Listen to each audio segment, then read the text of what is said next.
Shalom semua, mari kita sekarang renungkan firman Tuhan yang sudah dibaca dengan seksama tadi. Terima kasih untuk pembacaan firman Tuhan ya. Yaitu dari Roma 1 ayat 8 sampai 17. Saya akan memulainya dari Roma 1 ayat 7 karena di situ Rasul Paulus menunjukkan kepada kita semua kepada siapa surat ini dia tujukan, yaitu kepada orang-orang yang dikasihi Tuhan, yaitu kepada orang-orang kudus yang ada di Roma. Dari nas yang akan kita renungkan ini, secara tersurat maupun tersirat, kita bisa melihat hal-hal berikut. Di Roma 1 ayat 7, orang-orang yang dikasihi Tuhan adalah orang-orang yang memiliki kasih karunia dan damai sejahtera yang datangnya dari Tuhan. Orang-orang yang dikasihi Tuhan di ayat 8 adalah orang-orang yang kesaksian imannya begitu luar biasa bagusnya sehingga dunia pun mengakui kesaksian iman dari orang-orang yang dikasihi Tuhan ini. Di ayat 9, orang-orang yang dikasihi Tuhan adalah orang-orang yang selalu mengingat satu sama lain di dalam mereka mendoakan satu sama lain. Di ayat 10, orang-orang yang dikasihi Tuhan adalah orang-orang yang saling mengunjungi satu sama lain, saling berfellowship dengan satu sama lain, saling bersekutu. Di ayat 11, orang-orang yang dikasihi Tuhan adalah orang-orang yang saling menguatkan satu sama lain. Di ayat 12, orang-orang yang dikasihi Tuhan adalah orang-orang yang saling menghibur satu sama lain dengan iman mereka yang adalah satu iman di bawah satu roh, yaitu Roh Kudus Tuhan Yesus. Di ayat yang ke-13, orang-orang yang dikasihi Tuhan berbuah-buah dengan luar biasa di dalam kehidupan mereka. Ayat 14, orang-orang yang dikasihi Tuhan berhutang satu sama lain. Di sini hutang yang dimaksud adalah berhutang akan Injil atau berhutang akan firman Tuhan satu dengan yang lain. Di ayat yang ke-15, orang-orang yang dikasihi Tuhan adalah orang-orang yang menyampaikan Injil. Itulah yang dikatakan oleh Rasul Paulus secara tersurat maupun tersirat dari nas yang sekarang kita sedang renungkan. Sekarang mari kita lihat lebih dalam lagi Roma 1 ayat 15 yang barusan saja kita bicarakan.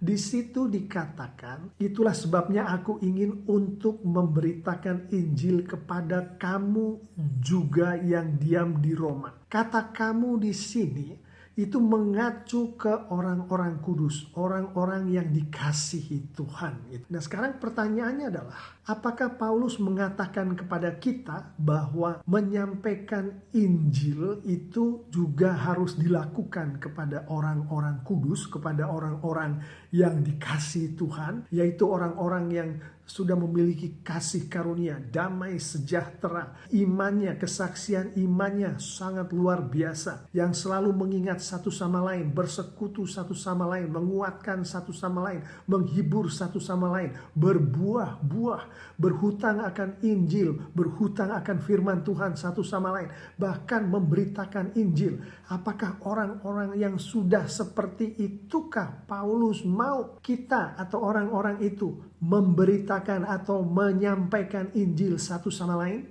Bapak, Ibu, Saudara-saudari, adik-adik yang sangat dikasihi oleh Tuhan Yesus. Begitulah yang ditulis oleh Rasul Paulus di ayat yang baru saja kita bicarakan. Kenapa Paulus mau itu dilakukan? Mari kita lihat surat Paulus yang lain, yaitu kepada Titus dari pasal 2 ayat yang ke-12.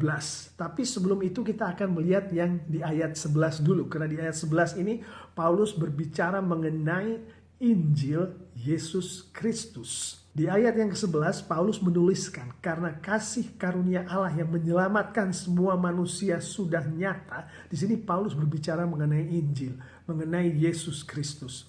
Dilanjutkan ke Titus 2 ayat 12, ia mendidik kita supaya kita meninggalkan kefasikan dan keinginan-keinginan duniawi, dan supaya kita hidup bijaksana, adil, dan beribadah di dalam dunia sekarang ini. Jadi Injil itu berfungsi untuk mendidik kita semua, mendidik orang-orang kudus, mendidik anak-anak Tuhan, kita semua, supaya kita meninggalkan kefasikan, meninggalkan keinginan-keinginan duniawi, supaya kita hidup bijaksana, supaya kita beribadah. Paulus melanjutkan di Roma 1 ayat 16. Di situ Paulus mengatakan, sebab aku mempunyai keyakinan yang kokoh dalam Injil, karena Injil adalah kekuatan Allah yang menyelamatkan setiap orang yang percaya. Injil adalah kekuatan Allah yang menyelamatkan. Jadi orang yang belum mengenal Tuhan Yesus, mereka mengenal Injil, Roh Kudus bekerja, orang ini selamat. Orang yang sudah mengenal Tuhan Yesus sekalipun, hidupnya sebagai orang yang masih hidup di dalam kedagingan akan mengalami dosa, bukan? Dan pada saat itulah Injil kembali diperlukan. Nah, yang dimaksud Injil di sini gampangnya adalah firman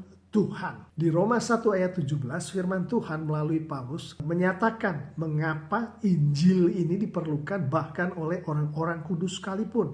Saya bacakan, sebab di dalam Injil nyata kebenaran Allah yang bertolak dari iman dan memimpin kepada iman. Seperti ada tertulis, orang benar akan hidup oleh iman. Di sini kita melihat bahwa Injil dan iman itu berjalan bergandengan. Satu tidak bisa dilepaskan dari yang lain. Bertolak dari iman, Injil. Injil memimpin kepada iman.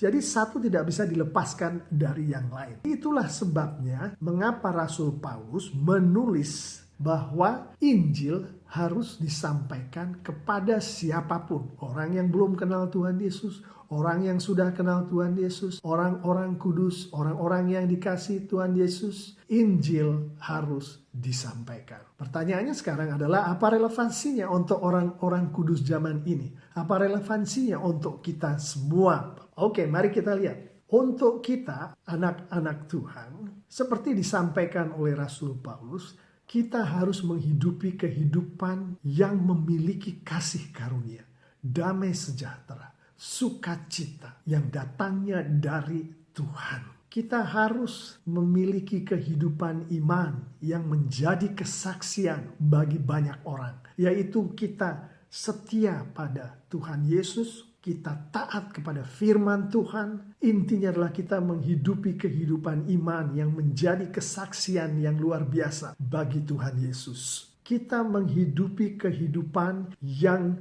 selalu mengingat satu sama lain, selalu mendoakan satu sama lain. Kita menghidupi kehidupan yang saling mengunjungi, saling bersekutu. Kita menghidupi kehidupan yang saling menguatkan satu sama lain. Kita menghidupi kehidupan yang karena iman kita menghibur satu sama lain. Dan kita menghidupi kehidupan yang dipenuhi oleh buah-buah. Buah-buah itu bisa berupa jiwa-jiwa baru yang kita menangkan untuk Tuhan Yesus. Bisa berupa damai sejahtera, buah-buah Roh Kudus, sukacita, kasih. Kita menghidupi kehidupan di mana kita merasa berhutang, bukan hanya merasa, tapi memenuhi hutang-hutang kita kepada sesama kita. Yaitu pertama, hutang akan Injil, menyampaikan Injil. Kedua, hutang akan menyampaikan firman Tuhan. Dan kita menghidupi kehidupan di mana kita selalu memberitakan, menyampaikan Injil, selalu memberitakan, menyampaikan firman Tuhan. Dan di dalam kita menghidupi kehidupan sebagai orang-orang kudus, sebagai orang-orang yang dikasihi Tuhan, sebagai anak-anak Tuhan, kita tetap memberitakan Injil, menyampaikan Injil satu sama lain sebagai orang-orang kudus. Saling mengingatkan satu sama lain dengan Injil, dengan firman Tuhan. Saling menjaga satu sama lain dengan firman Tuhan, dengan Injil. Saling menegur satu sama lain dengan firman Tuhan, dengan Injil. Kita selalu menghidupi kehidupan kita sebagai satu tubuh Yesus, sebagai satu persekutuan, dengan saling menyampaikan Injil, dengan saling menyampaikan firman Tuhan. Karena Injil mendidik kita untuk meninggalkan kefasikan, mendidik kita untuk meninggalkan keinginan-keinginan duniawi, mendidik kita supaya hidup kita bijaksana, mendidik kita supaya kita adil, mendidik kita supaya kita tetap beribadah. Karena Injil adalah kekuatan Allah yang menyelamatkan orang yang belum kenal Tuhan Yesus, dan menyelamatkan orang yang sudah kenal dengan Tuhan Yesus, bahkan orang-orang kudus sekalipun, dari dosa-dosa kita. Dan Injil dan iman berjalan bersama-sama. Kita tidak bisa beriman tanpa Injil. Injil tidak bisa tanpa iman. Jadi itulah sebabnya kita harus menyampaikan Injil bahkan kepada anak-anak Tuhan sekalipun. Sekarang mari kita memasuki kesimpulan dan penerapan dari firman Tuhan yang barusan kita renungkan tadi. Di nas ini Paulus menyampaikan bahwa Injil harus diberitakan, bahwa Injil harus disampaikan. Injil harus diberitakan kepada mereka yang belum kenal Tuhan Yesus. Injil harus disampaikan kepada mereka yang sudah kenal Tuhan Yesus sekalipun. Dengan begitu, maka buah-buah yang tadi dikatakan oleh Rasul Paulus, buah-buah Injil, keselamatan, buah-buah Roh Kudus, damai sejahtera, sukacita, akan menjadi berkat bagi kita yang datangnya dari Tuhan, dari sekarang sampai selama-lamanya. Amin. Mari sekarang kita tundukkan kepala sebentar untuk menutup renungan kita.